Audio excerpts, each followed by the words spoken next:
All right. Welcome, everybody, to the Zen Diaries podcast on the Seven Valleys Academy channel. Today, I'm joined by my guest, Gigi, who's joining us all the way from Detroit, Michigan. I hope I said that. I hope that's where you are. So, yeah, me and Gigi just came together and decided that we wanted to sort of have a podcast or a conversation about some of the things that we chat about usually. We felt like this was a conversation that a lot of people wanted to have and needed to have, and I think right now there's no better time than right now.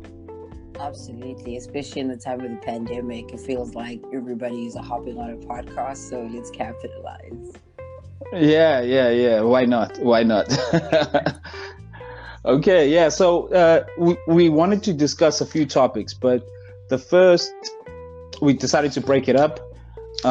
It's going to be focusing on a lot of mental health issues, sort of the kind of stuff that we, as young people, experience and go through, and we don't necessarily have a place where we can discuss these things. So today's episode, I felt like we could talk about the D word. Doom. I mean, we can, yeah, the D word, the depression. So, I mean, we're gonna move into different spaces, but I thought that's a good place to start. And in the following episodes, we'll talk about other stuff. Absolutely. So, just to kick it off, I don't know if you maybe could give us a brief synopsis of how did a South African girl like you end up in Detroit, Michigan? Long story filled with a lot of depression, actually. But I have to summarize it quickly. I went to Carter High School, grew up in Pietermaritzburg, and had the fantastic opportunity of going to African Leadership Academy.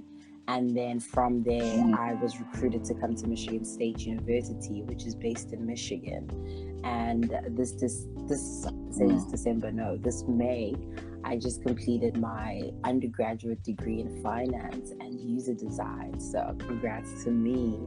And it's funny because I think when you graduate, it's supposed to be a time of accomplishment. You've gone through on top of this particular hill and you've conquered, But for me, it's been one of the most depressive and most anxiety-inducing periods in my life.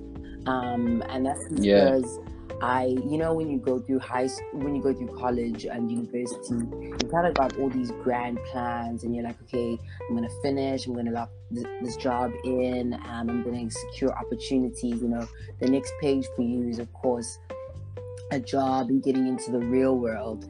And I'm relatively quite smart. I've got a 3.7 out of 4.0 GPA, which is like a cum laude. So I'm smart, I'm hardworking, and I think I was doing the right things. But for the last 8-9 months at this point, I've been recruiting and just being handed rejections from every firm, right? I'm getting to like the final rounds, and I'm like, okay, I can do this, I've got it. And then something happens at the end, which has really triggered my depression, from not only a stance of I'm getting these rejections, but my mind has gone into this phase, or it was in this phase of like, oh, there must be something wrong with me, I'm stupid, why am I not getting this? A lot of negative self-talk. And so around this era of what's supposed to be a great time of graduation, I've just been grappling with really a lot of issues in terms of self-worth, about the next chapter in my life. I have to contemplate coming back home, because also when you finish in the US, you only have a year that is given to you from your visa to actually work without a company sponsoring you. And so I've got added complications around getting employment this side. And so it's been such a hard transition for me, because on paper, I look like a great candidate, but something happens in real life where I'm like, literally, this is not connecting. This chapter is not for me. Something in the higher beings is saying this is not where you're supposed to be, woman. Yeah, I hear you 100%, and that is a huge. It's a huge body blow to your ego in a sense, you know.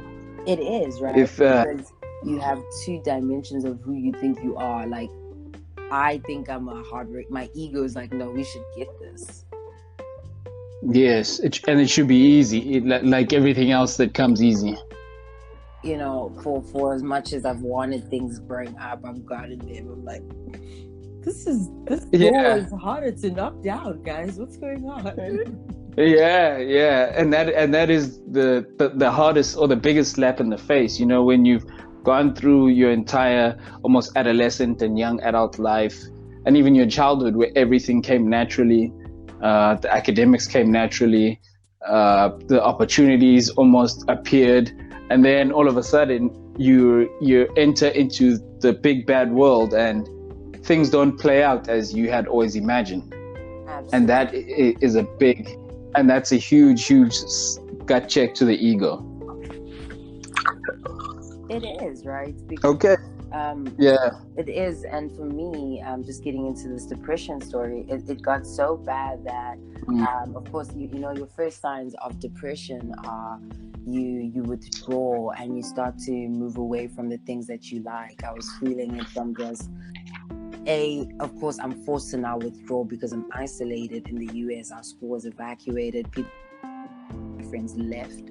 And so now I'm by myself. And what's usually a campus of 50,000 people has been reduced to like 50, right? And so I'm already intensely isolated. I'm struggling to connect to the communities that I often have. And I think the pandemic, I don't know whether it's hit South Africa the same way as it's hit us here, where, you know, that sort of isolation and being on your own has been magnified if you're away from family. And of course, then my eating gets affected and my concentration, where the simple things that I used to do take me forever. And of course, there's the added layer of sometimes you dabble with substance abuse, where then there's other things that sort of make it hard when you're in this hard time and things around you, and those depressive symptoms appear, and you start to grapple with them. Definitely. So for you, what? Because I know there's a difference between just feeling bummed out and being depressed. For you, when was it that you kind of confirmed to yourself that no, I really am depressed, as opposed to I'm just going through a blue spell? I think it's duration, right? For me, a blue spell is like, a couple of weeks, things aren't going my way. I'm just feeling my body not in with it. And I've just got this latent undertone of sadness. But to the point of I'm on month 3, I'm on month 4, I can see things breaking down, and I can see that this is not just a spell, but it's like becoming a season at this point. And the season is lasting longer and longer, to the point of I was becoming very suicidal, and I was thinking of ways to die painlessly. And when I started navigating into that, I was like, hey, dude, I don't have the luxury of family around me. I live by myself. So 24/7 is just me. I reached out to like a counseling service, and I was admitted for inpatient treatment, which is not something we do back home, but it was something very new. But for me, I think to go from 3 weeks of sadness to 3 months and 4 months is my cue that this isn't going away, and this is something that I actually have to get help with and to deal with, not just with Gigi, and I can get over this, but I really need others around me at this time to help me. And that's definitely a huge flag when you start viewing things and researching things that you never expected yourself to be even contemplating. And I think that happens for a lot of people, like with the whole taking a drastic step like suicide, or even researching suicide. It's like in a way, it's alarming to your own self to be like, whoa, I'm really in the space, because it becomes almost like you're stuck in this almost this swimming. It's almost like a pool where everything that's swirling around you is just negative self-thoughts, and it's almost like everything that's positive about your life falls back into the background, and all the things that just keep repeating in your mind are the negative self-thoughts, and your internal monologue becomes, in a way, I almost explain it as demonic in a certain way, because you feel possessed. So your internal monologue stops being what you're usually used to, and it becomes this consistent just negativity. And that spills into, I think you touched on it earlier, it spills into like how your diet ends up, what you end up eating, and how often you eat or how little you eat. It spills over into your sleep patterns, when you sleep, how you sleep, and definitely into the whole substance abuse issues. If you don't mind me asking, have you dabbled into the harder stuff, or do you just is it just like the greenery, the usual easy stuff? For me personally, it's been a lot of the greenery, that definitely. And for a long time, I had an issue with just overconsumption of alcohol, where it ended up becoming an issue and affecting other things in my life. So aptly put it, where for me, it's just the greenery. And I also played around with some recreational drugs that you find this side. So I don't know if it's big at home, but your shrooms and your acid, which is supposed to be doorways to enlightenment, right? And you're supposed to suddenly find this ooh-ha connection, but you don't contemplate the fact that they will magnify what you're feeling, and they will show you when you come down the other opposite of how you're feeling as well. When you get that, when your serotonin starts to drop and all of those levers are out of whack, it will also magnify the hurt and the depression and what you're going through.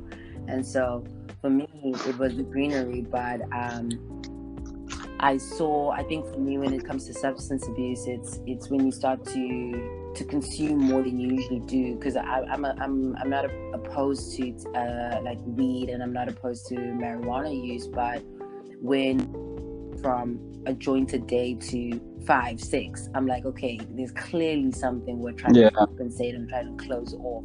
Like, I start to monitor that transition, and when it starts to grow, I'm like, what are we not dealing with that's eating us, that we're using the substance to numb down and to close off? Because it like you said, right, it becomes that negative self-talk. Usually for me, like, I put it as, I've got two voices in my mind. I've got one that's like, okay, you can do better, and then one that's like, nah, you've got this, you can do this. And when one starts to overspeak, and the one starts to continuously go on and on and on, and you kind of feel trapped, like you're on fire in your own head. Like, Jesus, just stop thoughts, and you start to use substances to kind of close it off, because you can't control it anymore, and you don't have the right tools and the right techniques to cope, where you then say, I need to introduce a substance to like numb this down and to stop this voice from being so loud. And that definitely is what happens.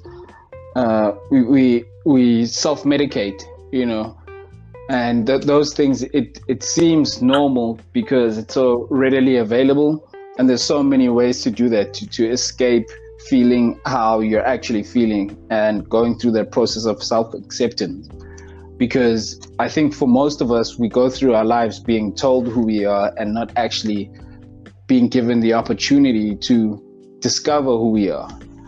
So we spend a lot of time in this idea of what we've been labeled as, whether we're supposedly gifted, whether we're supposedly super intelligent, super confident, everything in your life is supposed to work out. And when you end up believing that ideal, that idea and who that person is supposed to be, and you spend so much time holding that image up and that idea up, and your arms start to even shake under the weight of it, until eventually something snaps and something breaks, and that's when the mayhem starts.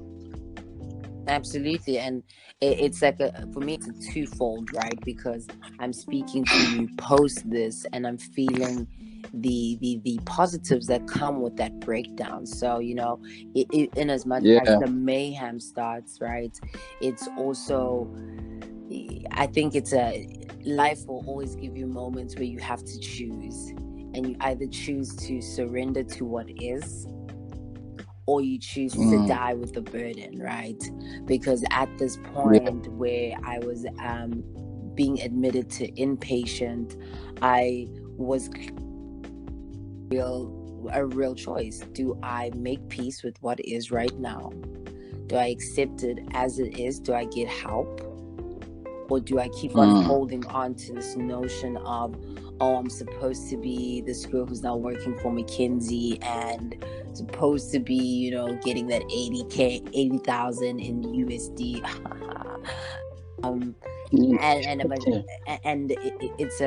It's a choice that I think this week I've been slowly making, right? Because it's not a one day choice, it's a daily choice that I have to come back to. Is surrender. Is this is what is it? This is the reality of who you are, instead of that aspirational figure. And I think both of them exist, right? It's not that you don't aspire to be something, because that's always, I think, what guides you.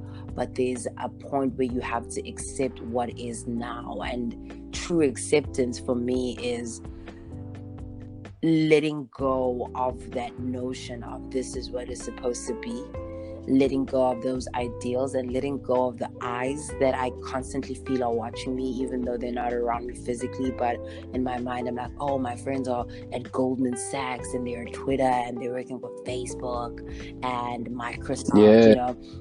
And those eyes are around me in that competition and that peer standing, and letting go of that and understanding that everybody's got their own, as cliche as this sounds, everybody's got their own journey, right? And you've got to let go and surrender to what yours is.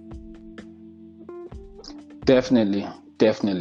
And to go into a little bit about what you're talking about how the external factors, how much of the sort of the depression do you feel like is attributed to how is it a chemical imbalance, or is there a social component to it? And how big do you feel the social component is to it? So for me, I think, you know, it's double, and I can't quantify, of course, which is more, but I think one triggers the other. Where I think right now during this pandemic, there's been two things, right? Socially, already you've got a lot of pressure. You've got your parents' view, you've got your friends, and you've got the people around you that also create a narrative that you tend to adopt as well. So you have those voices in your head. And then there are social levers that sometimes protect you. There's I'm just going to my friend's room, and we're just drinking some wine and just chilling, and we're moaning about life, right? And we are giving a sense of community. And when you start to strip that, right, and you start to change that because of where we are right now, where we have to be isolated, you don't have those social levers that balance out the pressure and the noise and everything else. And so what it becomes that I think the break in societal norms, or not even just in norms, but in how we usually function, then starts to trigger a spiral for me that induces the chemical imbalance, where because I'm suffering from these rejections, because I don't have a safety net and a sort of support anymore, the imbalance is quicker, right? Because one day that's tough, I can't change my chemical the next day by going to a friend and getting a dopamine hit because we're talking and we're laughing and those endorphins are being released. Now I don't have that anymore. So the next bad day just starts from the previous bad day, and then that chemical imbalance of, because depression, right, if we look at it in the human body, is when your serotonin, which is your mood regulating hormone, becomes imbalanced, and then your mind can't regulate its mood, and so you get into this negative spiral. And that for me is induced by this, how my society, like how my community and my sense of being right now is, with everything else being so much louder, and people on, we're spending more time on our phones right now, and everything's online. So you're on Instagram more, you're on LinkedIn more, you're on Zoom more, and these things are being prescribed more because it's, of course, how we're connecting. But there's a negative to that as well, is that it just triggers that anxiety, triggers that depression, because there's no breaking point. Like, there's no, oh, I'm gonna go chat, I'm gonna go do this, I'm gonna go do that, I can't go to the club anymore and just wind down. It's just me. Yes, I totally understand that. And it's I can imagine it's much more harder if you're a person who's extroverted by nature. Like for me, I personally, I'm introverted, so I don't necessarily mind the whole isolation aspect of quarantine. But I've spoken to a couple of my friends, and they are definitely struggling during this time. And I realized that for a lot of people, how they lift their moods is by interacting with other people and getting that dopamine hit and exchanging stories and getting that reflection back from the other person. So I was also thinking about, like, in a bigger scope of how society is designed, because we have all these milestones and these goals that we're told that we should be living up to. And in some ways, I feel like those values are kind of perverted, and they're not designed for a human being and how human nature actually operates. I mean, if you look at what it is, how much pressure we're under just from social media, and what you're supposed to have and what you are supposed to have achieved in your 20s or your 30s, where you're supposed to be living, what you're supposed to be driving, the ideal of what a successful life is. Because I think what makes it so much harder is when you're in a space where it seems like you have everything that a lot of other people envy and wish that they had, but you still feel like shit inside. How much do you feel that society presents to us a standard of living or a value set that is actually quite impossible to achieve and is incompatible with mental health? Oh man, I think, I don't know. Genuinely, I always struggle to figure out, like, how we form these notions as a people, like as a community, of you're 24, bruh. Like, in your 20s, I feel like you're just as clueless as you were when you were 4 years old. You are just you are so clueless about yourself. I think we look at years like 24, 26, 29 with a 1950 sort of timeline, right, where, because people were living shorter lifespans, there were particular goals and milestones that were more important. So if you were going to live until you were, let's say, 50, of course by your 20s you should have a family, right, because you've only got 30 more years. That's a realistic timeline. But I think what hasn't adapted is the fact that we're living longer, and so we've got the longevity of, I think, self-discovery and self-refining and self-definition for a longer time than we usually had. And so this notion of, I'm 24, I'm supposed to be in my first job, I'm supposed to get a car, and if I'm back home, of course, I'm supposed to be looking after Ukokwami and my mom and taking on that family burden. And then for the next couple of years, that's going to be, oh, now I have to get married before I'm 30. And then I've still got, on average, people die at 70 now. I've still got 40 years. What happens post that? Do I just live that routine? They'll continue just having another kid, another job, and that's it. And so I think that, And then you and die. then you die, right? The whole point is go to school, Yeah. get a job, work, have a family, and then it's it.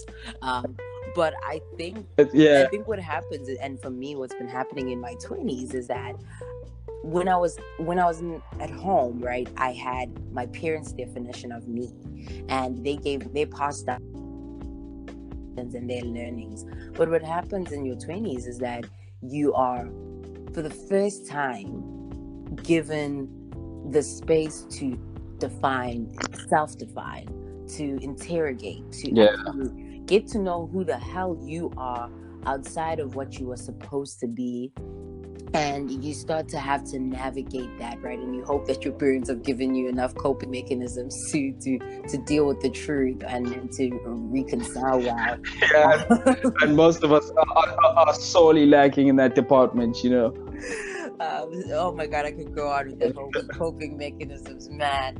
And Yeah, so you get into your 20s and you're having to now define who you are. You're having to think about things that aren't working, what goes right with your rhythm. Do you have the courage to be honest and authentic to, this is who I'm choosing to become, and I'm shedding away what my parents want and expect from me, because now I'm choosing that this is the adult I'm going to become. I'm not sitting in your shadows anymore. I appreciate basically the seeds that you've planted within me, but now I'm starting to be my own person who's now pruning and changing and taking away. And so for me, the milestones have to evolve. And I think I'm not going to be out here picketing and saying society evolve. What you have to do is you have to have the courage to be okay with you being the definer, right? And being okay with your own definition of your own life and making peace with that. Because, you know, as I've been depressed, I've been thinking about the only person who cares about you and how you are functioning is you. To be honest, we think that everybody else does. They don't. But they're so focused on their own lives, man. And that's what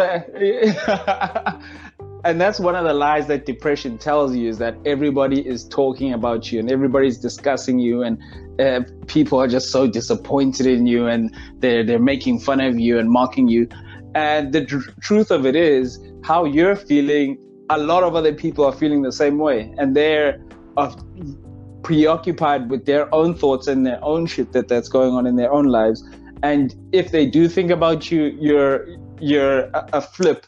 You're a passing thought. You know, maybe it's one convo in a series of other conversations, but it's not as big a deal as depression kind of makes you want to believe it is. It really isn't, right?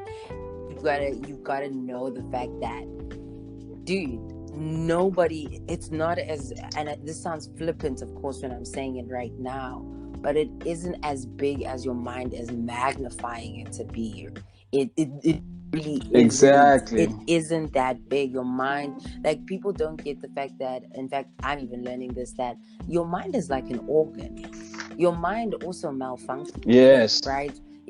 As your mind malfunctions, your mind goes into a place where it needs pause. It needs to get its own release as well, because it's not this 100% I'm fixed, I'm fine, I'm all right, and I can take anything. It's a living entity. It hurts, it malfunctions, it breaks. It needs for you to come back and clean it. Like it also is learning and changing and working with you, and so you've got to be able to help it, right? And you've got to, for me right now, I'm currently on medication to help it and to kind of deal with that, but I'm also going through therapy. I'm also getting back into my routine of starting to meditate again. I'm journaling, I'm reading, those things that for me are how I help my brain so that it doesn't get into overdrive and it doesn't, start to malfunction again. Yes, definitely. Just to ask you, I was actually having this conversation with a friend of mine recently. How do you feel about medication.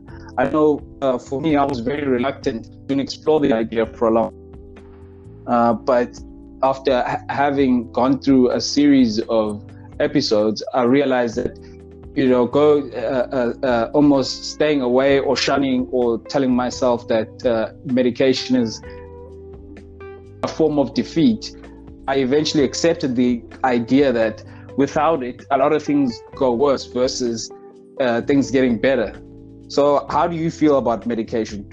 Did you struggle at all with accepting that idea?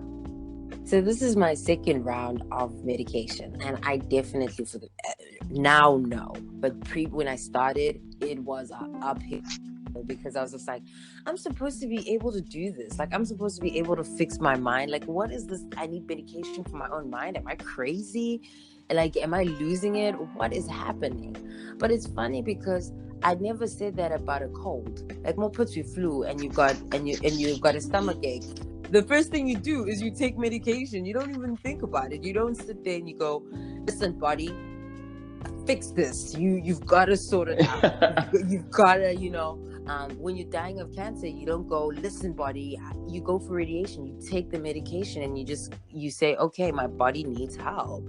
And for me, once I switched into not looking at, I think we give the mind a different level of importance instead of equalizing it to the rest of the body. And once you equalize that, the mind is as good as your stomach. It's really, it holds more work. Does maybe that's why it's more important, but it functions the same way as any organ in your body does. And so for me, when I take medication, what I'm cognizant of is that I want it to help me, because I know that it's a quick repair, and because I've studied as well what antidepressants do, the one that I take, it really is like an inhibitor that allows a chemical to stay in your system for a longer time, so that you can start to think in a different way. And for me, I pair that, right? I pair that medication, because I don't think it's the end all and be all, with how do I learn to change my behavior?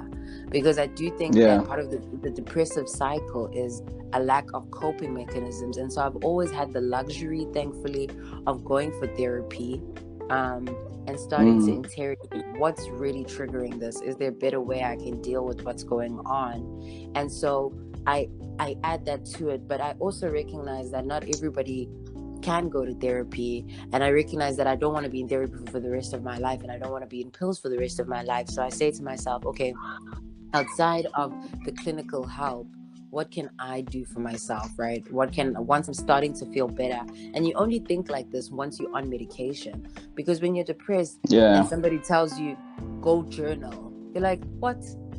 You're telling me more stuff to do? I don't feel like this. And you're like, are you insane? Meditation nonsense. What is all of this? Like, when somebody tells me more things to do when I'm depressed, I'm like, you've got to be kidding me right now. Like, this is not what I'm going to go do. Yeah. But once I'm on medication for a week or two, I'm like, okay, I actually can kind of meditate. Okay, I can do all of this. It doesn't feel as good as but you've got to recognize that the mind is another organ, man. It can't fix itself. It also needs for you to help it out. Definitely. And that's a good segue into something else that sort of a big fan of is diet, and the kind of foods that you put into your body and how that affects your mental state. I researched, I went through a long time where I believe that everything that happens in your mental state is only it's only relegated to what you're consuming visually and audio in an audio way. But the more I learned, I learned about the gut brain connection, and how much your diet and how what's happening in your stomach actually affects the kind of hormones that are being released in your brain.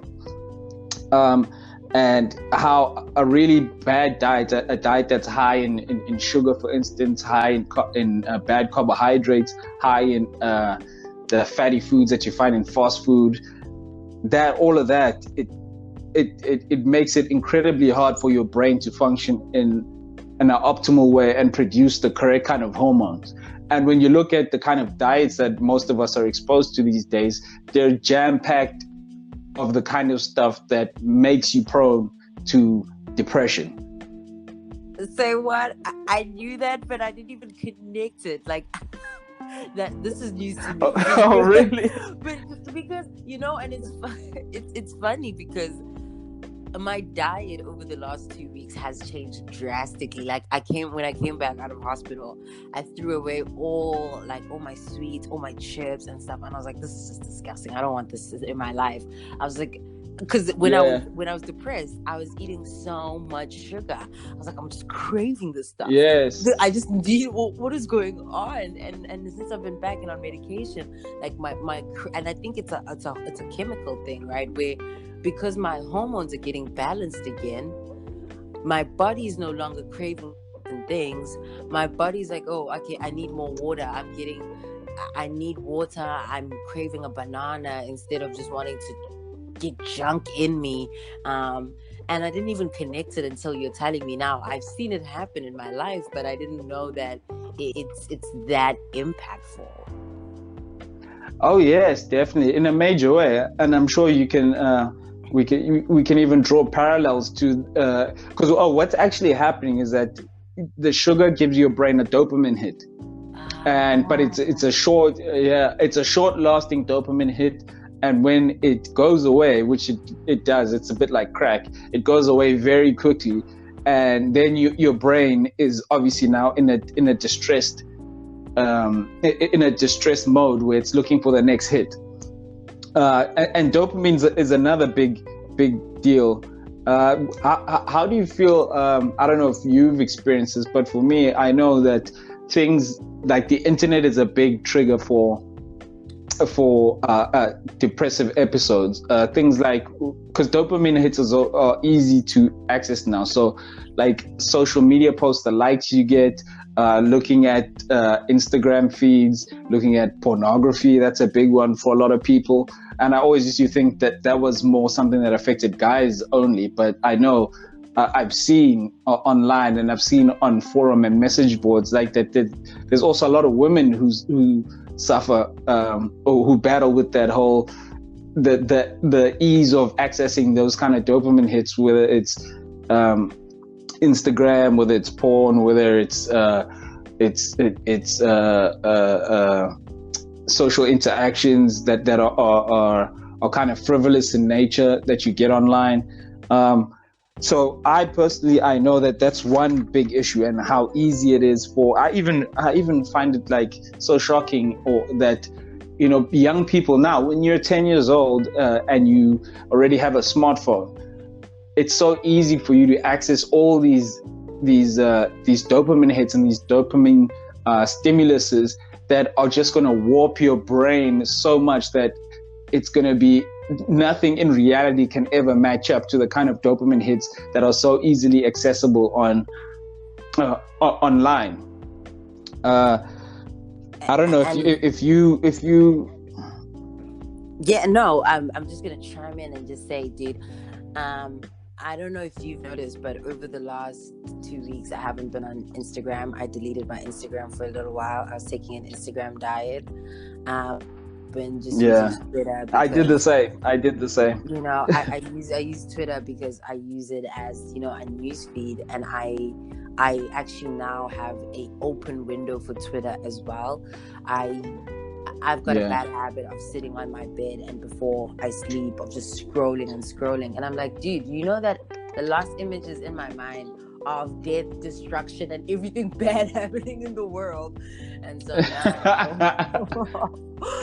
now what I do, and that makes a difference. It does, right? You're like sleeping with all these things that are like playing in your mind, because your mind is still thinking even when you sleep, and it's storing things from subconsciously to long-term memory. And I'm like, really, the easiest things for it to do right now is store George Floyd and his death and all that's happening in the US, and I'm just like, yes. So which country just got bombed, and which kind of infectious disease can you catch from drinking water in a tap or something, all these things. It's insane. And so what Yeah. I definitely am. I don't know how we're gonna deal with it as we grow and as our kids are like. It's unfortunately it's an evil that we live with, and we've got to, as a people, start thinking critically about when we introduce these things to kids, and also how we talk about them, and how do we prep them, and how do we cope with them as well. And I think as adults, it's funny because we are also just learning the effects of them, right? We are, I think, the first generation who's actually seeing some of the issues that come with that level of exposure to social media and to this fake world that people curate online. And so we are ourselves are having to figure out the tools. And I think as we do, and as we become the parents now, we will start to have I hope we'll start to have a different conversation about technology exposure, because I think it's important. It's a world that you live in, but I'm gonna be very cognizant as a parent to, at night, I don't want my kids on their phones, because I know you're going to bed and I know what that does to you. For me, I'm even trying every 6 months now. It's something I'm going to be trying to do.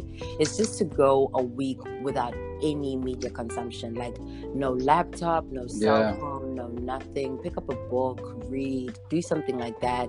Because when I was in the hospital, actually, the first thing that they do is take away your phone, and they take away your laptop and any sort of stimulus that you have like that. And it's the first time ever since I've had my cell phone that I couldn't access it. I thought I was gonna die, and I was like, wait, this is so free. This is amazing. This feels, I was like, my mind is not like racing with a million thoughts.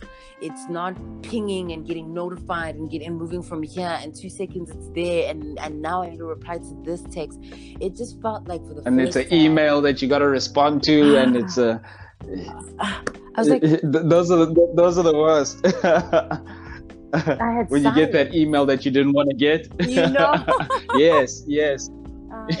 And you're just like, now I got to do I had this. a friend who I had a friend who was experiencing something similar, and he got checked into a program, and he was saying that he also was he got his phone and everything taken away from him. And I know him; he's a huge internet. He's a power user. You know what I mean? He's constantly on his phone, and he felt like he was saying exactly the same thing, that it gave him time to just detox from everything, and he could be around his own thoughts. He couldn't escape into the virtual world like he usually could. Honestly, it was for the first time I was like, wow, this is what silence feels like. This is what actual calm and peace and pause is, and I can't get enough of it. Like, I even came out of hospital and I still haven't gone back to Instagram. I was just like, I'm gonna ride this wave whilst I can, because once you're in, it's so hard. It's so hard to get out of. And so I was just like, I'm just gonna ride this wave. I'm not gonna download it. I'm just gonna take some time off of it. And whoever needs to share a picture with me has my number. I can like it on my iPhone, but right now, I'm good. I just need a break. And I think it's so important. I don't know how to. I really wish I could recreate what I felt this week and moving away without having to go into inpatient again. But to start to have those levels with myself where I'm like, maybe I have a little safe, or I've got a friend. I'm like, hey, can I just drop off my stuff with you? And let me just go and be by myself without all of this. I don't know how to do it, and I'm struggling to recreate it, but I think it's very, very important. Oh, it's so vital. It's so vital. Like I make sure that in the first hour of waking up, hour is a stretch. In the first 30 minutes of waking up, I don't look at any kind of screen. Obviously, if the alarm goes off, I have to switch that off. But for the first 30 minutes, I try to not look at any kind of screen. I immediately get out of bed, drink a glass of water, brush my teeth if I need to, do some stretches, and dive straight into a meditation session that's usually between 10 to 30 minutes long, depending on how much stuff I have to get done in the morning. But that's one of the things that that's helped me a lot. That and in the morning, not looking at a screen in the morning, and in the evening before I sleep. I mean, I'd like to say I do it all the time, but I know when I sense and I feel a little uneasiness, and I'm uncomfortable, and I can feel the sort of depressive mood coming on.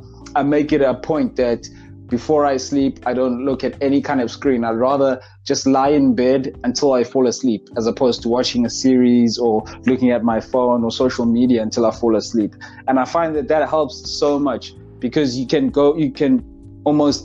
end your day in a mode where you're in self-reflection and you're just with yourself. And in the morning, you begin your day where you can, in self-reflection, and just be with yourself, and you can think about what it is that you want to get done for the day, what it is you're feeling. You're able to calibrate yourself. Be like, okay, I feel like this, so this is what I need to do. I need to do some affirmations. I need to do more exercise. I need to do more meditation. So that's definitely like I'm 100% in that corner of doing like a media fast, and it helps a lot. That's one thing that I think right at the beginning, one of the first tips I found was that stop watching the news. And I felt a difference. I felt a difference from that, because I realized that, you can stop watching the news right now, and you stop watching it for 2 months, and you come back in 2 months, the exact same thing they'll be talking about the exact same thing. You know what I mean? Somebody got bombed. There was a protest somewhere. Some politician stole X amount of money. Some poor woman died and got shot by her husband, and then he hung himself, and he hung the children. And all of that stuff, a constant diet of that kind of stuff has an effect on your spirit and your soul. So yeah, man, like I definitely agree with the idea of doing a media fast. In fact, it's one of the first things I tell when people ask me for some kind of advice. I always tell them, stop watching the news and stop looking at screens. From like, as you wake up, do not look at a screen. Absolutely. And I have to say, like, for me, because I work in business, right?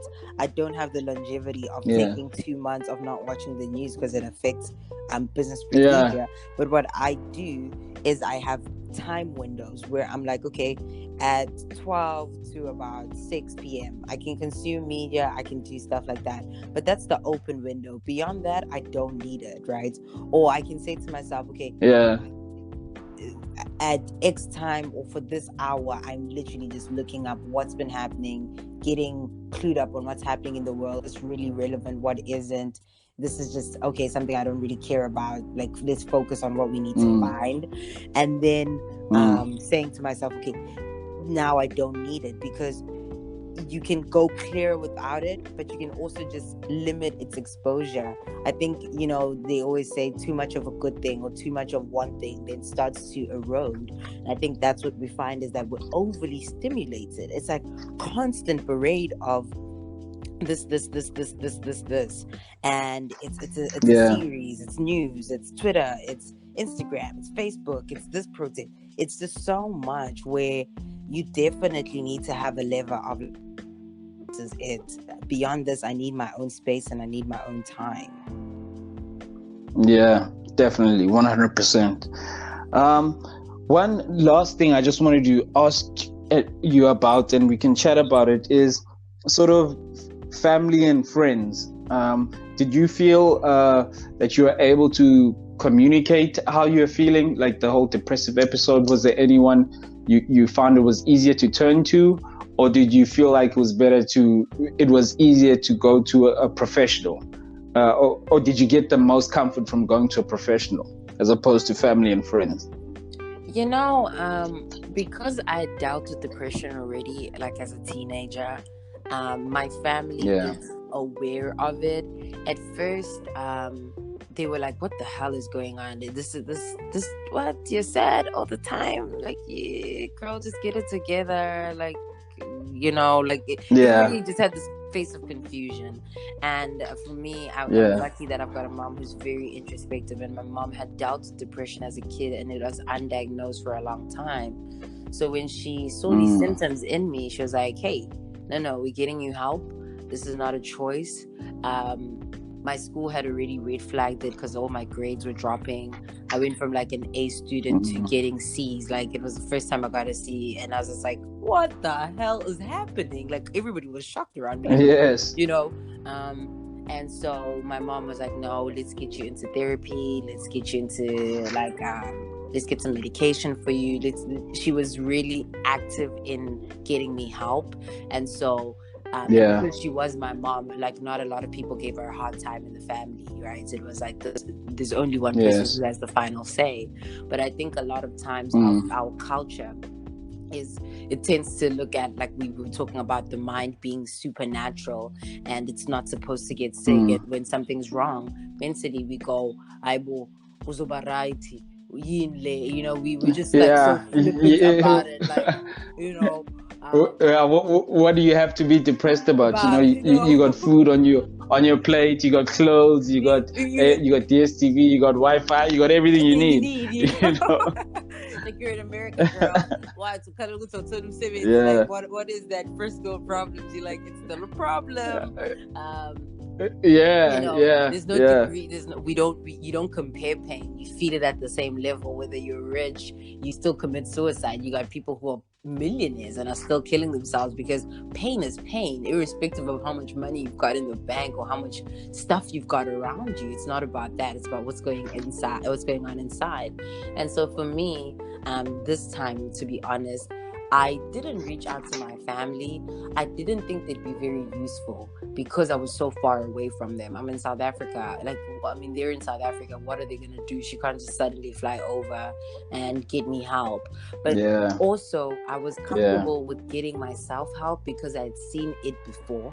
So it wasn't new territory. Like, I identified all my triggers. I was like, okay, Gigi, I know where you are. I've seen this episode before. So I was able to, because I've got insurance, I was able to ask for therapy. I was like, okay, now let's get yourself a therapist. When I saw myself getting suicidal, I was able to call the crisis line. I was able to go into the hospital. I got a lift. I went into the hospital. I checked myself in. I was very coherent in this whole process. And I was like, they were like, oh, we're going to admit you. I was like, I'm comfortable with that. Because even with my medication, I told them that I was like, no, this is the only medication I'm comfortable with. I'm comfortable with Prozac. I've been here. Let me use it again. I get along well with it. My system functions. I don't have a lot of side effects that come with it. So I was very proactive in this process because I had experienced it before, and I didn't need my family as much. I actually did involve my mom. When I got admitted, I talked to her, and it was very comforting, because sometimes the lie that you feel when you're depressed is the fact that I'm all alone and I'm doing this by myself. And my mom and I were just speaking about her previous experience, you know, and her echoing that and telling me just about that. I was like, dude, this is exactly how I'm feeling. You get me. You understand where I'm at, you know? And so she's always a pillar for me, where we can have real open discussions. Although she didn't get that from her family, she's extended that to me, and she's been very sensitive about what I'm going through. And so she's there. And then once I came out of hospital, I told my aunt, and I told a couple of my cousins and my friends. But within the process itself, I actually just sought professional help. And I think I know that is the route I chose because I was comfortable. I knew this already. I was like, you know, I've seen this. It's nothing new to me, and I know what I need. But I think it's very difficult if you haven't experienced it before, or it's gone undiagnosed, where you definitely, hopefully have supportive people. But you need to understand that culturally, some people just don't get it, and it's fine. When you see it, when you know it, trust your gut, trust your instinct, trust the fact that something's not okay, and get professional help if the people around you are just like, I would do those over right. That is very true. That is very true. I think a lot of people are incredibly depressed and are incredibly sad, but they walk around undiagnosed and they self-medicate, whether it's alcohol, whether it's food, whether it's too much sugar, whether it's too much social media. You know, a lot of people are walking around with heavy hearts and they don't know what's wrong with them. So they just keep on going because they feel like there's no one to talk to. There's no one there's no shoulder to cry on, in a sense. And in some cases, they're so they've built up so many walls around who they think they are that they've banished the idea that they could need some kind of psychological help. I have a number of family members where I've tried to beat it in their heads that, look, man, you need to get some professional help, and they feel like that's admitting defeat, as opposed to that's when you start winning the battle.